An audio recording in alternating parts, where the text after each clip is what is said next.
우리가 이제 나누는 말씀의 제목은 유일하고 참된 위로 주보에 소개된 바와 같습니다. 이 내용을 통해서 이제 우리가 오늘 확인하고자 하는 내용은 길게는 지난 1년 넘는 시간이죠. 그리고 정확하게 얘기하면 코로나 3년이라고 하는 시간을 우리가 보내고 나면서 이제 계속 주일오후 시간을 우리가 함께 나누었던 내용들을 이제 오늘은 전체적으로 한번 짚어보는 시간을 갖고 이제 긴 장정의 마무리를 좀 지으려고 하는 시간입니다. 다음 주일은 이제 저희 교회에 함께 이제 부임해서 우리 함께 가족이 된 우리 강도사님이 이 자리 첫 오후 설교를 여러분들과 함께 준비해서 말씀을 나누게 될 것이고, 그 다음 주간부터는 또 이제 새로운 내용을 가지고 함께 다루어 보도록 하겠습니다. 오늘 우리가 함께 하는 내용, 이제 한번 안을 좀 보시면서 나눠 볼게요. 좀 생소한 이야기들이 조금 여러분들에게 소개가 될 것이기 때문에 제가 말씀을 드려요. 그냥 설명만 드리면 또 여러분들이 이제 무슨 말인지 좀 이해하기가 어려우실 것 같아가지고 거기다 간략하게 한번 이렇게 요약해서 실어봤습니다. 우리가 지금까지 살폈던 내용은 제가 여러분들에게 소개는 하지 않았어요. 근데 이 쭉 소개했던 내용은 제가 개인적으로 이렇게 한 내용이 아닙니다. 그 내용이 아니고 우리 교회의 역사에 있어서 아주 중요한 그런 신앙의 내용들을 잘 정리했던 내용을 가지고서 우리가 지난 1년 넘게 횟수로 따지면 오늘이 66번째죠. 66번째. 1년이 넘은 시간 동안 이제 다루었던 내용들을 여러분들에게 한번 소개해 보려고 해요. 우리가 다루었던 내용은 어디에 그 내용이 소개되냐면 하이델베르크 요리문답이라고 하는 내용에 소개된 것을 여러분들에게 주일 오후 시간에 이것을 정리하고 이걸 또 조금 설명을 곁들여서 여러분들과 쭉 나눠왔던 내용입니다. 하이델베르크라고 하는 것은 이제 지역 이름이겠죠. 하이델베르크라고 하는 지역이 있고, 요리문답이라고 하는 말은 묻고 답하는 문답의 형태로 우리 성경의 내용을 묻고 답하는 형식으로 만들어졌다. 그래서 이걸 요리문답이라고 말합니다. 한자말로는 무슨 말입니까? 중요한 이치를 묻고 답한다. 이건 요리문답이라고 부르는 내용입니다. 거기 한번 소개된 내용을 한번 보세요. 이 하델베르크 요리문답은 칼뱅주의 교리를 잘 설명하기 위해서, 또 다르게 말하면 성경의 교훈을 잘 설명하기 위해서 문답 형태로 작성된 신앙 고백, 이걸 하이델베르크 요리문답이라고 합니다. 어떻게 됐느냐? 종교개혁 직후에 16세기입니다. 16세기에 독일의 팔즈라고 하는 지역에서 이 팔즈를 다스렸던 군주가 있습니다. 그 사람의 이름이 프리드리히 3세라는 사람인데, 이 사람이 다스리면서 이 팔즈 지역에서 우리의 신앙의 내용들을 잘 가르치고 배울 수 있는 내용들을 작성해 보라 하고 명령을 내리게 됩니다. 이 명령에 따라서 가장 중심적인 역할을 했던 사람이 두 사람이에요. 우르시누스라고 하는 사람과 올레비아누스라는 유명한 신학자가 주축이 돼서 이 요리문답을 작성합니다. 물론 이 요리문답이 아무것도 없는 가운데 만들어진 것은 아닙니다.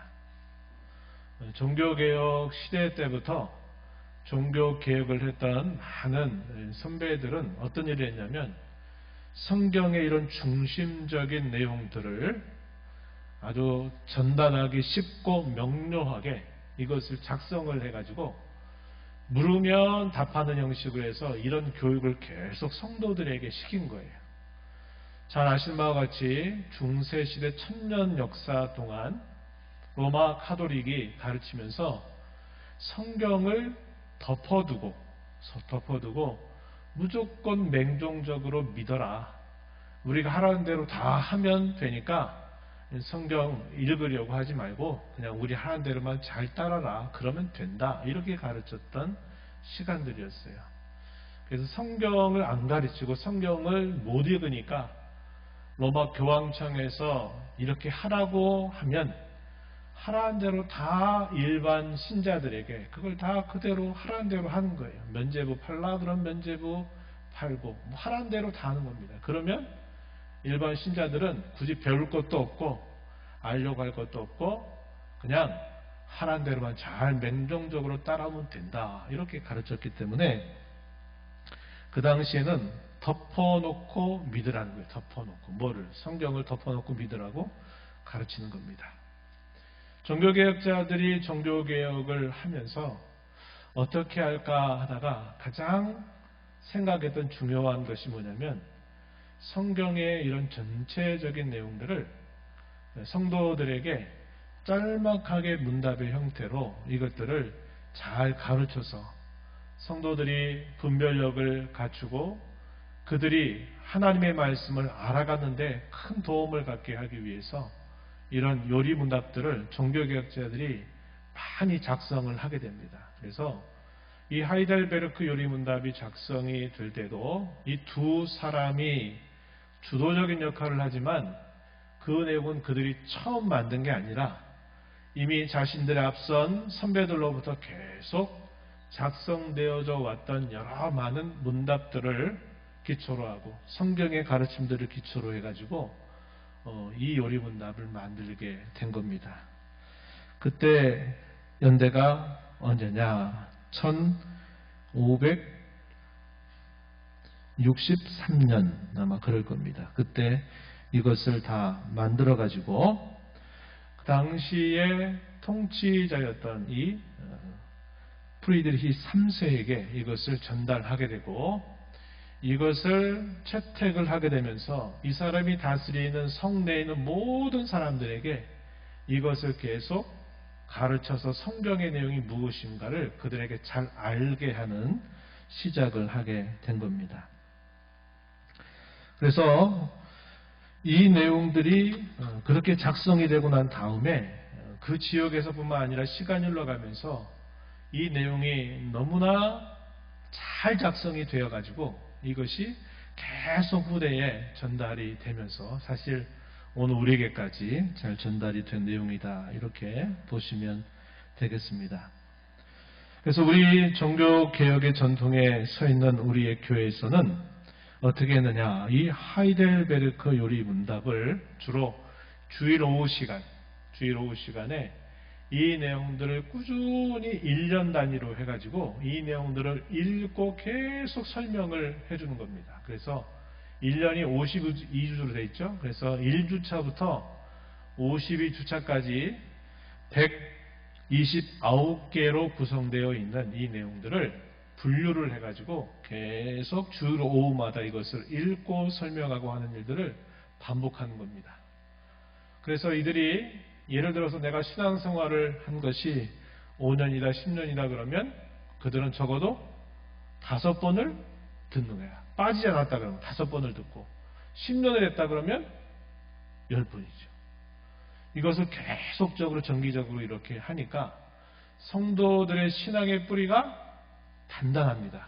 단단하고 그들이 대화를 나누는 내용이라든지 성경을 가지고 대화를 하고 할 때도 이러한 내용들이 탄탄하게 자리를 잡고 있으니까 이들의 신앙이 흔들리질 않아요. 흔들리질 않고 이러한 내용들이 풍성하다 보니까 자신들이 살아가는 모든 삶 속에서 이러한 내용들을 가지고서 자신들의 문제를 접근하고 풀어가고 하는 일들이 만들어지면서 신앙이 얼마나 든든해서 흔들림이 없는 신앙이 되는지 모릅니다. 그래서 지금도 이런 전통 위에 서 있는 교회들은 계속 주일 오후 시간에는 계속 이 일들을 하는 거예요. 여러분들이 성경 처음 읽을 때는 어떤 느낌이 드세요? 이것도 모르겠고 다 생소하고 모르지만 여러분들이 성경을 읽는 횟수만큼 여러분의 신앙이 길어지는 만큼 또 여러분의 신앙의 이해가 많아지는 것만큼 성경을 보는 안목이 열리게 되는 것처럼 이런 내용들도 계속 하다 보니까 이 내용의 이해가 깊어지게 되는 겁니다. 그러니까 얼마나 그런 신앙들이 단단하게 서게 되는지 우리가 충분히 가늠할 수 있겠다 하는 겁니다. 제가 처음부터 여러분들에게 하이델베르크 요리문답 제 맨문입니다 이렇게 얘기하면 여러분들에게 이게 도대체 뭐야 생소할 것 같아가지고 제가 그런 표현들을 싹 하나도 하지 않고 내용을 가지고 계속 여러분들에게 소개를 해드렸던 것입니다. 오늘 마지막 시간이니까 이런 내용들을 여러분들에게 소개를 해보는 거예요.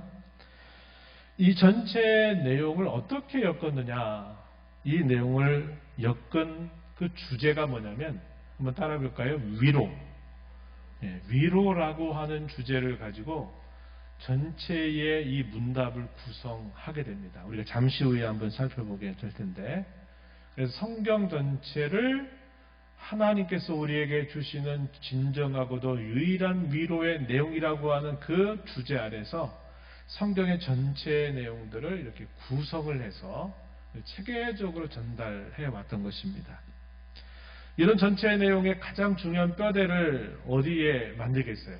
처음에 이런 뼈대를 만들어 두는 겁니다. 그래서 사실 첫 시간에 다루었던 내용이 전체를 앞으로 어떤 이야기를 나눠갈 것인가를 설명하고 있는 것과 같아요. 그래서 그 첫 번째 주에 살피게 되는 내용은 제 첫 번째 문답, 두 번째 문답이 제 첫째 주일, 1월 첫 번째 주일에 이게 소개가 되고 있다 하는 겁니다. 근데 이 내용들이 다른 요리문답과 다른 주된 특징은 뭐냐면 이 내용이 굉장히 딱딱하고 어려운 표현들이 아니라 아주 이야기책 같이 쉽게 이렇게 풀어지고 있다는 면에서 굉장히 좀 보편적인 성격을 가지고 있다 하는 겁니다. 이제 한번 들어가 볼까요? 제 1문 한번 제가 읽어 드리면 우리 한 목소리로 함께 답변을 한번 해보도록 합니다. 자, 중간 부분이죠. 제 1문. 살아서나 죽어서나 당신의 유일한 위로는 무엇입니까? 답변합니다. 살아서나 죽어서나 나는 나의 것이 아니요 몸도 영혼도 나의 신실한 구주 예수 그리스도의 것입니다. 그리스도께서는 그의 보혈로 나의 모든 죗값을 완전히 치르고 나를 마귀의 모든 권세에서 해방하셨습니다. 또한 하늘에 계신 나의 하나님의 뜻이 아니면 머리털 하나도 땅에 떨어지지 않도록 나를 보호하시며 참으로 모든 것이 합력하여 나의 구원을 이루도록 하십니다. 그러함으로 그의 성신으로 그분은 나에게 영생을 확신시켜 주시고 이제부터는 마음을 다하여 즐거이 그리고 신속히 그를 위해 살도록 하십니다. 원래 물음은 짧고 답변은 길죠. 여기서도 마찬가지입니다. 근데 이 짧게 묻고 답하는 이 내용들을 쭉 살펴보면 이 내용들이 굉장히 체계적으로 정리가 되어 있는데 첫 번째 중요한 이 답변의 내용은 뭐냐면 무엇이 당신에게 있어서 유일한 위로가 됩니까? 살아있을 때 당신의 유일한 위로, 죽어서도 당신의 유일한 위로가 무엇입니까? 이렇게 묻고 답하는 첫 번째 문단, 두 번째 문장에 보니까 이렇게 표현되어 있어요. 살아서나 죽어서나 내가 나의 것이 아니라 내 몸도 영혼도 나의 신실한 예수 그리스도의 것입니다. 그것이 나에게 살아도 진정한 유일한 위로고 죽어도 진정한 죽어도 유일한 위로가 되는 것입니다. 이렇게 고백하고 있다는 겁니다. 뭘 말하고 있어요? 내가 내 것이 아니라 제가 아까 낮 시간에 얘기했어요. 우리는 우리의 것이 아니라 값으로 산 것이 되어서 그의 특별한 소유가 되어서 우리의 진정한 주인은 내가 아니라 주님이시다 라는 그런 말씀을 나눴습니다. 여기서 말하는 우리가 이 땅에 살면서 뿐만 아니라 죽어서도 우리가 얻는 유일한 위로는 내가 살아있어도 내가 죽어도 나의 몸과 영혼이 그리스도의 소유가 되었다는 것, 그리스도의 것이라고 하는 겁니다. 그분의 소유가 되어서 내가 산다는 거예요. 그것이 유일한 위로의 내용이다. 이렇게 말합니다. 그러면서 그 다음의 내용을 보면 그리스도께서 어떤 일들을 하셨는지 설명하죠. 그의 보혈로 나의 모든 죄값을 완전히 치러 주셨습니다. 나를 마귀의 모든 권세에서 해방하셨습니다. 그렇다면 성부 하나님은 또 어떤 일을 하셨느냐 할 때 그분의 뜻대로 머리털 하나라도 땅에 떨어지지 않도록 나를 보호하시고 내가 살아가는 삶 속에서 겪는 수많은 일들, 크고 작은 많은 일들과 사건들 속에서 이 모든 것을 합력해서 나의 구원을 이루도록 해주십니다. 이렇게 말합니다. 그러면 성령 하나님은 무슨 일을 하시느냐? 그분은 우리에게 영생을 가지고 있다는 것을 확신시켜 주시고 그 확신 때문에 이제 내가 주님을 위해서 사는데 어떻게 살게 하시느냐? 마음 다해서 그리고 즐거이 그리고 신속하게 그분을 위해서 살도록 해주십니다. 이렇게 말하는 겁니다. 그래서 그 위로의 내용이 성자 예수님, 성부 하나님, 성령 하나님이 우리에게 어떻게 위로를 주시는가 하는 것을 표현해주고 있다 하는 겁니다. 그리고 제2문으로 가서 이제 어떻게 묻고 답하느냐. 제가 역시 이렇게 여러분들에게 질문을 해볼 테니까 함께 우리 답변을 한번 해보도록 합니다. 제2문. 이런 위로 가운데 복된 인생으로 살고 죽기 위해서 당신은 무엇을 알아야 합니까? 답변해 봅니다. 다음에 세 부분을 알아야 합니다. 첫째, 나의 죄와 비참함이 얼마나 큰가. 둘째, 나의 모든 죄와 비참함으로부터 어떻게 구원을 받는가. 셋째, 그러한 구원을 주신 하나님께 어떻게 감사를 드려야 하는가를 알아야 합니다. 복된 인생으로 살다가 죽기 위해서 당신은 무엇을 알아야 됩니까? 이 진정한 위로를 알기 위해서 무엇을 알아야 됩니까? 라고 물을 때 답변이 세 가지였어요. 첫 번째는 나의 죄와 비참함이 얼마나 큰지를 알아야 합니다. 두 번째는 모든 죄와 비참함으로부터 어떻게 하면 구원을 받을 수 있는지를 알아야 합니다. 세 번째는 그런 구원을 주신 하나님께 내가 어떻게 감사하며 살아야 될지를 아는 것입니다. 이렇게 말하는 겁니다. 이걸 요약하면 죄와 비참, 구원, 그리고 감사. 이것이 우리가 이 진정한 위로를 우리가 가지고 살기 위해서 알아야 될 세 가지다. 이렇게 설명을 해주고 있다는 겁니다. 그래서 그 내용에 따라서 이제 다음 페이지로 넘어가시면, 다음 장으로 넘어가면 이 구조를 따라서 이 하이델베르크 이론문답이 이제 제3문에서부터 129문까지 이렇게 내용들이 소개가 돼요. 첫 번째 알아야 될 주제, 우리의 죄와 비참에 대해서는 제3문부터 제11문까지. 그리고 두 번째, 구원 혹은 구속에 관하여서는 12문부터 85문까지. 마지막, 감사에 관해서는 86문부터 129문까지. 이렇게 구성이 돼서 전체 내용이 이 세 가지의 안에 다 들어가 있다는 것을 소개해 줍니다. 그러면 이 첫 번째 알아야 될 주제의 내용에서 우리가 살피게 되는 중요한 내용은 뭐냐면 거기 소개한 것처럼 죄와 타락의 무엇인가를 설명해 줍니다.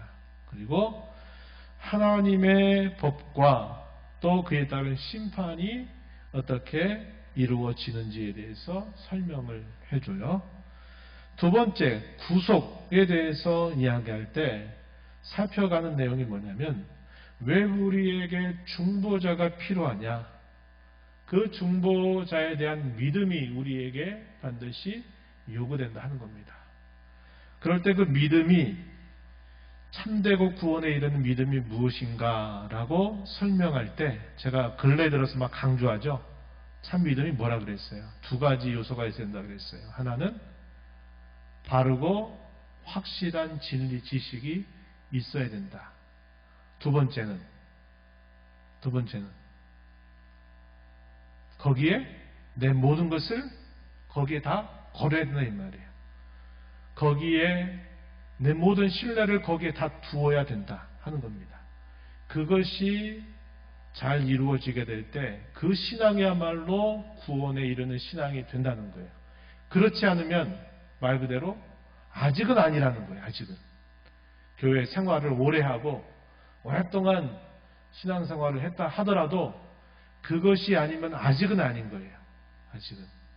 그래서 참 구원에 이르는 신앙에 대해서 이 요리문답에서 이 부분을 소개하고, 그러면 믿는다 그럴 때 뭘 믿느냐 할 때 고대로부터 우리에게 전달된 내용을 소개하는데, 그게 바로 우리가 예배 때 고백하는 사도신경의 내용들을 자세하게 그것을 설명해 주는 내용으로 갖고 있다는 거예요.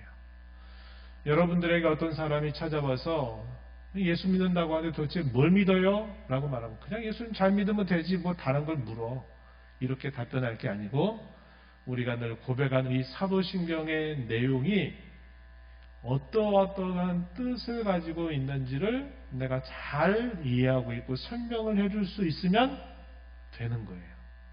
그래서 이 사도신경을 다루면서 이 사도신경의 내용, 어떤 내용을 담고 있느냐, 세 가지의 내용을 담고 있는데, 첫 번째는 뭐냐면 성부 하나님과 창조에 대해서 소개하는 내용. 우리가 고백하는 사도신경이 세 가지 내용을 담고 있다는 거예요, 지금. 두 번째는 가장 분량이 많은데 어떤 내용이냐면 성자 하나님과 우리의 구원. 이것에 대해서 고백하는 내용을 담아냅니다. 그리고 마지막 세 번째는 성령 하나님과 우리의 성화라고 하는 내용을 쭉 가르쳐주고 있는 게 우리가 예배 때 고백하는 사도신경의 내용들이 된다는 거예요. 그래서 이 사도신경은 삼위일체의 교리를 따라서 그 고백하는 내용들이 소개가 되고 있다 하는 겁니다. 그리고 난 다음에 어떻게 의롭다함을 얻는가, 칭의의 이야기를 다루고, 마지막에 다루는 것이 뭐냐면 말씀과 성례에 대해서 다룹니다. 은혜의 수단으로 우리가 기억하고 있는 이 내용들을 소개해줘요. 하나님의 말씀과 성례하면 세례와 성찬, 이 두 가지를 포함해요. 카톨릭에서는 몇 가지 말하는 여기 5가지를 덧붙여가지고 7가지를 성례라고 말해요. 근데 우리 개신교에서는 그런 근거가 어딨냐? 그걸 다 비판을 하고 주님이 친히 제정해 주신 성례는 2가지다. 곧 십자가를 지시기 전날 밤에 주님이 성찬을 제정해 주신 것과 그분이 승천하시면서 세례를 베풀라 하셨던 그 주의 말씀에 따라 2가지만 우리는 성례라고 말한다 하는 겁니다. 그럼 마지막에 다루는 내용은 뭐냐? 감사에 대한 거예요. 어떤 감사입니까? 구원받은 자로서 내 남은 삶을 어떻게 감사로 하나님 앞에 드려야 되느냐 할 때 거기에서 다루는 내용이 2가지, 골자가 십계명이라는 거예요. 십계명. 우리가 지난 여러 시간들을 통해서 오후 시간에 이걸 살펴봤어요. 십계명. 그 다음에 마지막이 기도에 대한 것인데, 이 기도의 모범으로 예수님 우리에게 가르쳐 주신 주의 기도, 주기도문을 소개하고 있다는 겁니다. 그래서 여러분들이 우리가 지난 여러 시간 속에 제가 틈틈이 우린 지금 어디에 어떤 내용을 다루고 있습니다라는 것을 틈틈이 여러분들에게 소개를 했지만, 오늘은 전체적인 그림이 이렇게 그려지고 있다는 것을 여러분들에게 소개해 드리는 겁니다. 그런 다음에 이제 우리가 좀 주목하고자 하는 것은 2번째 이야기입니다. 뭐냐면 성경과 이러한 교리들이 있는데 도대체 어떤 관계가 있느냐 할 때 한번 그 간단하게 제가 좀 짚어만 드릴게요. 첫 번째는 이 성경과 교리, 신앙고백 작성에 대해서 우리가 어떻게 알아야 될까 하는 것입니다. 교리라고 하는 게 처음부터 우리에게 주어진 것은 아닙니다. 교리는 성경의 핵심적인 중요한 가르침들을 우리가 그냥 쉽게 교리라고 말해요. 그러면 성경에서 하나하나 교리들을 직접 교리를 써주는 게 아니라 성경은 여러 장르를 따라 기록이 되어 있잖아요. 그죠? 선지서도 있고 예를 들어서 또 우리 신약으로 오게 되면 복음서도 있고 역사서도 있고 또 계시록 같은 그런 것도 있고 또 구약으로 가게 되면 뭐 모세오경이라고 부르고 한 것도 있고 또 역사서 같은 것들이 있고 여러 다양한 장르들이 있죠. 또 시같이 시편이라든지 잠언이나 또 전도서, 아가서 같은 이런 시 장르 형태로 기록된 성경들이 있어요. 이런 많은 성경들 중에서 성경에서 중요한 우리 신앙의 뼈대들이 무엇인가를 잘 거기서 추려내는 거예요. 명제같이 추려내서 그것들을 체계적으로 잘 정리하고 있는 것이 뭐냐면 이 교리라고 하는 겁니다. 그래서 이 교리들은 사실상 어디로부터 나왔느냐? 성경으로부터 나온 것이 되는 겁니다. 이렇게 되기까지 참 많은 시간들이 흘렀습니다. 그럼 오늘 우리는 어떻게 해야 되는가? 우리는 성경을 이해하기 위해서 우리는 이러한 교리들의 안내를 통해서 성경을 접근하는 것이 필요해요. 그래서 이 성경은 이런 교리들은 우리에게 어떠한 역할을 하느냐 할 때는 길라잡이 역할을 해요. 혹은 우리 내비게이션. 어떤 지역에 우리가 낯선 곳에 처음 갈 때 내비게이션에다가 그 목적지를 딱 찍고 딱 안내를 받기 시작하면 우리가 어떤 길로 가든지 간에 이 길로 가는 것들을 다 안내를 해줘서 마침내 목적지에 가게 하지요. 그래서 우리가 이런 가르침들, 교리의 안내들을 통해서 성경을 어떻게 이해하고 읽어야 될 것인가를 우리는 배우게 된다 하는 겁니다. 그럴 때 우리에게 조심해야 될 신앙의 두 가지 극단이 있어요. 하나는 뭐냐면 이런 교리들만 계속 지식 가르치지 막 가르치게 되면은 이 사람의 심령이 메마르게 될 수가 있다 이 말이에요. 그러다 보면 사람들이 어떤 생각하냐면 이런 게 뭐가 필요해? 신앙생활하는데 무슨 도움이 돼? 아무것도 아니더라 해가지고 이것을 별것 아닌 것처럼 무시하게 되는 경향이 생길 수 있어요. 근데 그것은 극단적인 거라는 겁니다. 반대의 경우 또 어떤 경우냐면 신앙의 체험, 주관, 경험 이런 것들만 강조하고 이런 것들만 따르다 보니까 뭐가 없느냐? 뼈대가 없어요. 뼈대. 그래서 우리 지금 뭐 한국 교회뿐만 아니라 지금 여러 뭐 중국도 그렇고 세계 여러 나라 곳곳에 많은 이단들이 들어가 가지고 계속 활기를 쳐도 그걸 이겨내지 못하는 거예요. 말려 들어간다 이 말이에요. 왜 그렇습니까? 뼈대가 없으니까. 뼈대가 없으니까 흔들려 버리는 거예요. 그래서 우리 교회 역사 가운데서는 소위 경건주의 운동이라고 하는 것이 생겨나는데 이 경건주의 운동의 좋은 점은 뭐냐면 신앙적인 체험이나 이런 것들을 우리가 많이 강조한다는 면에서는 좋았는데 결과적으로는 또 어떤 문제가 생기냐면 성경의 주요한 가르침들에 대해서 이렇게 약해져 버려요. 그러니까 누가 무슨 말하면 그게 맞나 그게 아닌가 해가지고 항상 거기에 흔들려 버리는 일들이 생겨나게 되는 겁니다. 이것도 역시 우리가 조심해야 될 극단이다 하는 거예요. 그래서 우리는 하나님께 대한 경건과 그리고 하나님께서 우리에게 주신 이 진리의 체계들을 잘 갖추어서 조화를 이루는 노력을 계속적으로 해가야 된다 하는 겁니다. 그렇다면 우리에게 역사적으로 우리의 손에 전달된 좋은 신앙 고백들이 어떤 게 있을까 여러분들에게 소개하자면 거기 기록한 것처럼 가장 오래된 고백이 사도신경입니다.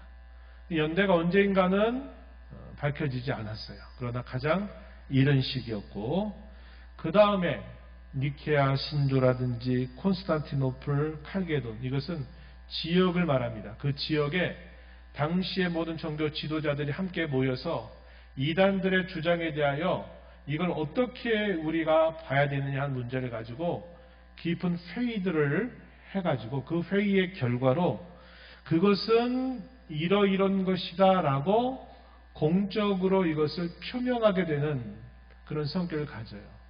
그래서 니케아 신조나 콘스탄티노플 신조, 칼게돈 신조 이런 것들이 작성이 되고 그리고 난 다음에 이제 소위 우리가 아까 말했던 중세 천년이 쭉 지나가다가 그 다음에 종교 개혁이 마틴 루터에 의해서 1517년 10월의 마지막 날, 다음 주일, 그 다음 주가 사실 종교개혁 기념 주일이 되는데요.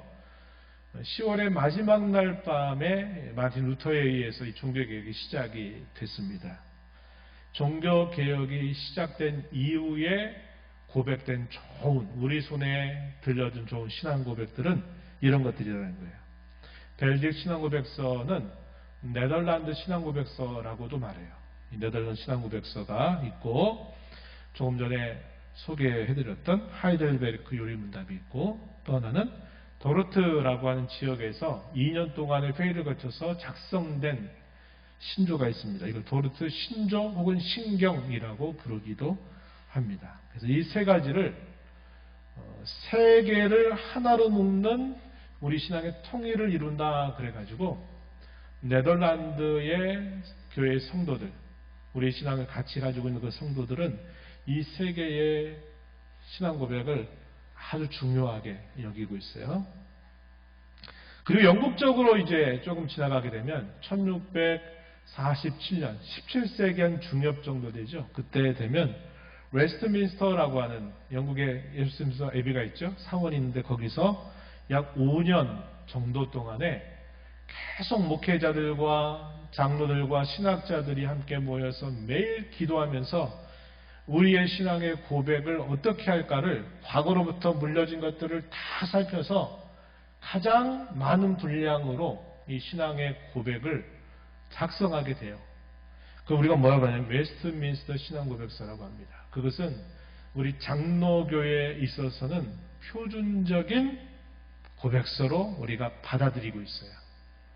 우리 교회뿐만 아니라 우리 한국의 장로교회 또 세계 다른 장로교회들도 이렇게 표준적인 우리의 고백이다 할 때 웨스트민스터 신앙 고백서 이걸 말합니다.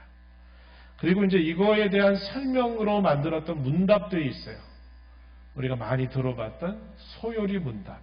아까 말씀드린 소요리 문답이란 말은 분량을 확연하게 줄여가지고 말 그대로 작게 만들어준 요리 문답의 내용이고, 이에 반대로 대요리 문답은 그 고백의 내용이 좀 더 풍성하게 기록이 됩니다. 소요리 문답은 우리 다음 세대들의 신앙의 교육을 위해서 묻고 답하는 형식으로 작성된 요리 문답이에요. 대요리 문답은 청년이나 장년 정도의 신앙을 가졌을 때 우리의 고백은 이런 것들이라는 것을 묻고 답하는 형식으로 작성된 것이 대요리 문답이에요.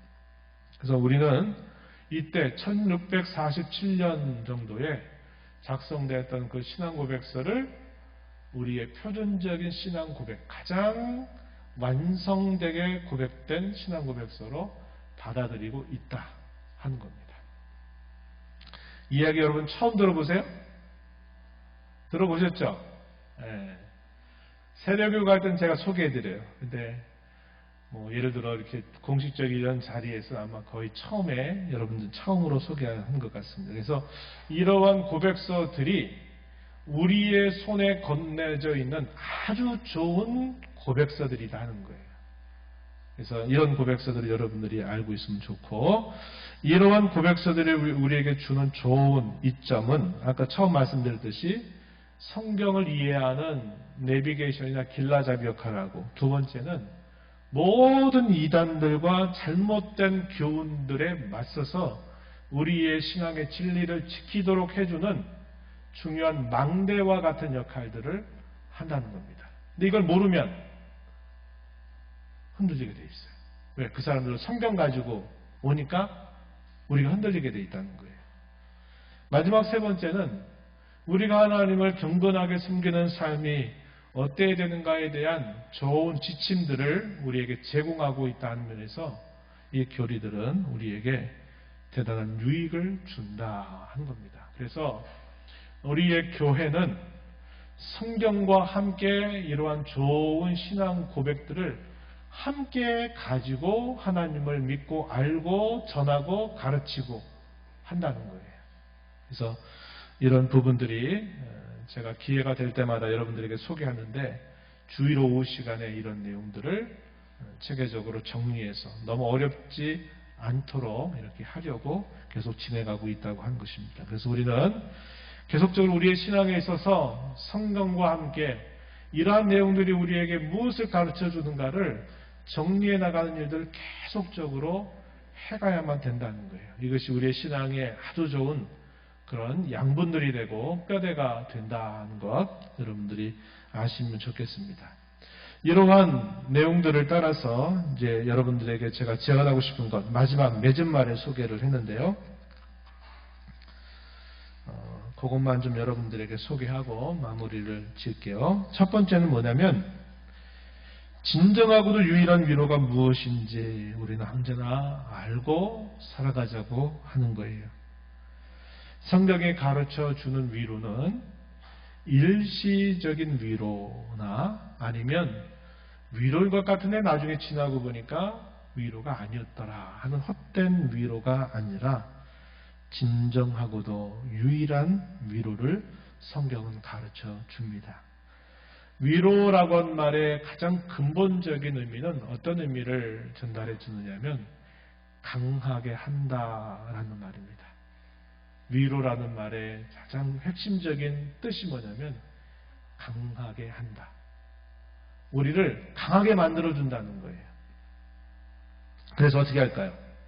어떤 것들에 대해서는 견디게 해주고 어떤 것들에 대해서는 극복하게 해주고 어떤 것들에 대해서는 그것을 이기도록 해주는 거예요. 우리를 강하게 해줌으로써 어떤 건 견디고 어떤 건 극복하고 이기게 해준다는 겁니다. 이러한 위로는 우리가 당하는 고난과 시련과 공경 속에서 이런 위로의 강도는 더 강해지게 돼 있어요. 저와 여러분이 살면서 당하는 고난의 세기가 예를 들어 제가 숫자적으로 가장 쉽게 얘기하면 고난의 세기가 10 중에서 한 5 정도 됐다. 그러면 이 위로가 어느 정도로 주어지냐면 5 이상으로 우리에게 그 위로가 주어지는 거예요. 그래서 견디게 하고 극복하게 하고 이기게 해주는 거예요. 우리가 인생을 살면서 그 고난의 강도가 8, 9 정도 된다. 그야말로 정말 한순간도 버틸 수 없는 정도의 극심한 그런 고난 앞에 있다고 할 때 하나님 우리에게 주시는 이 위로는 그것을 넘어설 정도로 우리에게 그 위로를 주신다는 거예요. 이걸 꼭 기억하세요. 제가 성경 한 곳 여러분들에게 소개합니다. 고린도후서 1장 3절로부터 6절 말씀인데요. 이 말씀에 보면 바울 사도가 위로의 하나님을 찬송하자라고 이야기하면서 그 하나님은 모든 위로의 하나님이시다 이렇게 말합니다. 그러면서 그 위로가 어떻게 주어지느냐 소개하기를 우리의 모든 환난 중에서 우리를 위로하사 우리로 하여금 하나님께 받는 위로로서 모든 환난 중에 있는 자들을 능히 위로하게 하시는 이시로다 이렇게 말하죠. 그리스도의 고난이 우리에게 넘친 것 같이 우리가 받는 위로도 그리스도로 말미암아 넘친다 이렇게 말해요.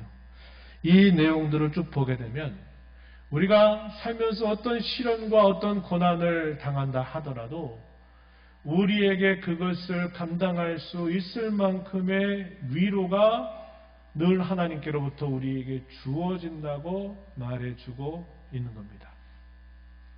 비례한다는 거예요. 고난과 시련과 공경과 하나님 우리에게 주시는 위로는 비례하게 돼 있어요. 비례. 이게 성경의 약속입니다.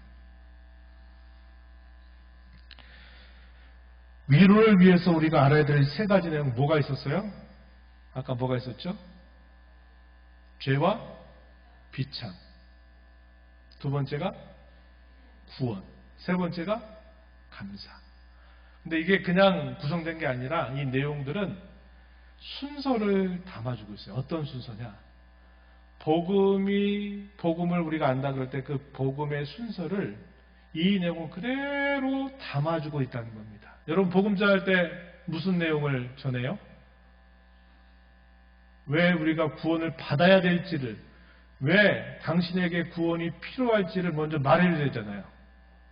당신의 삶에 문제가 있습니까? 그러니까 구원받아야 됩니다. 이렇게 말하지만 사실 이것은 요점을 벗어난 이야기죠. 왜 우리는 구원받아야 됩니까?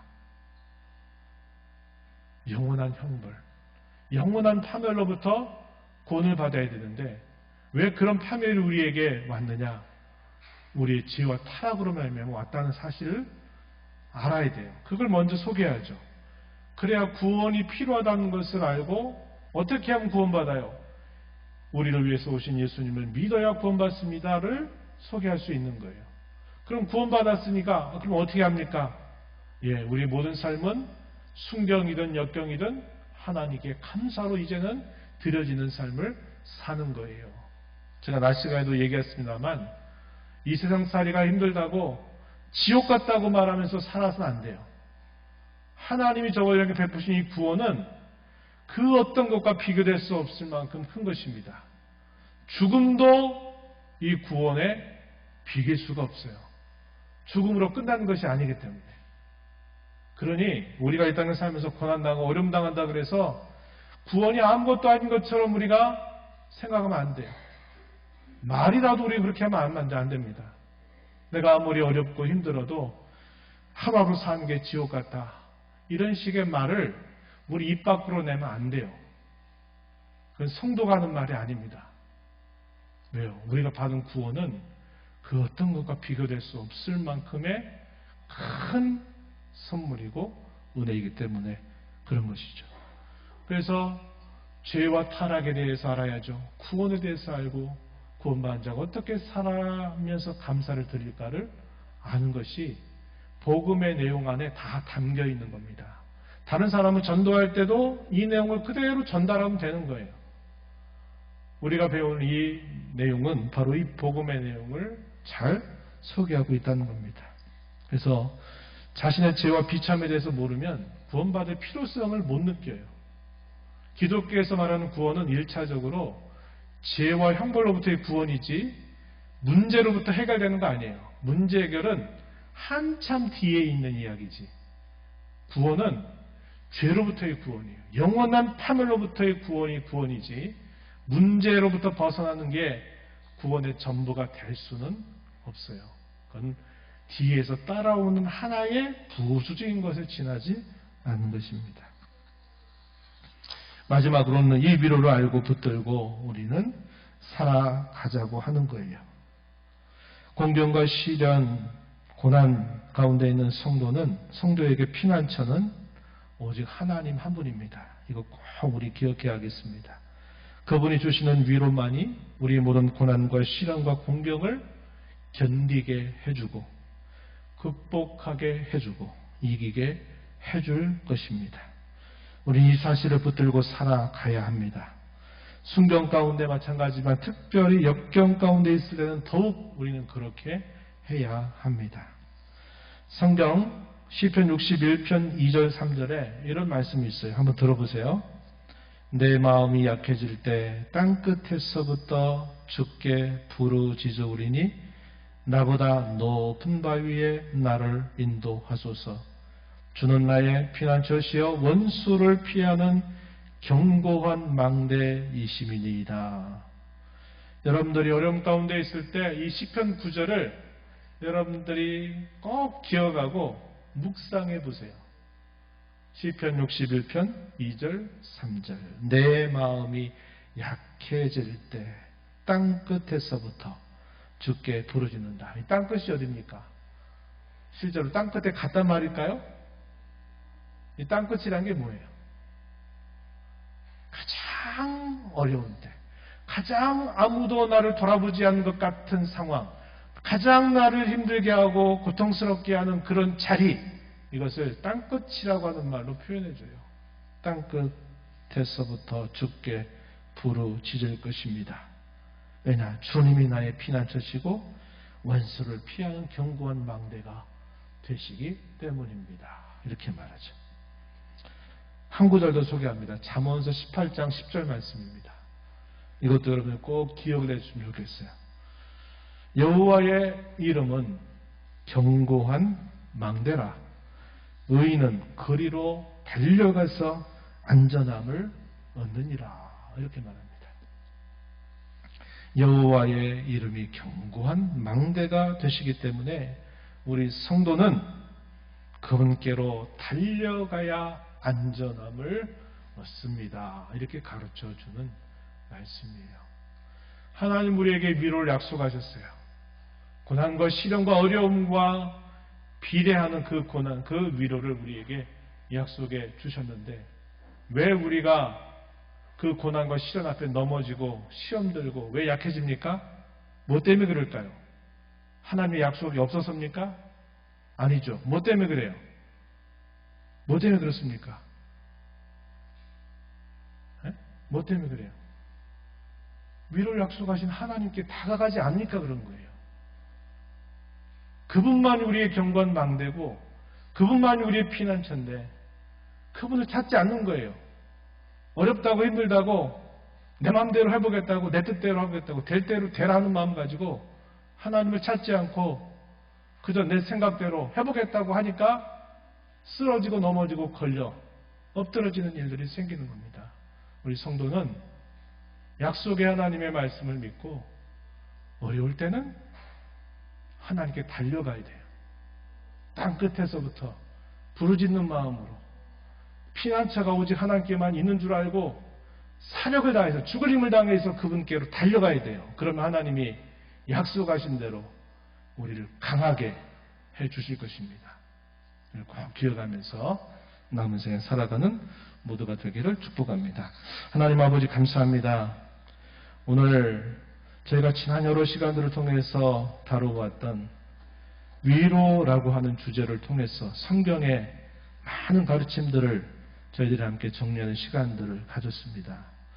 우리 하나님은 무엇보다 위로의 하나님이셔서 저희가 당하는 고난보다 더 우리를 강하게 하셔서 극복하게 하시고 견디게 하시고 이겨내게 하시는 하나님이신 줄 저희가 배웠습니다.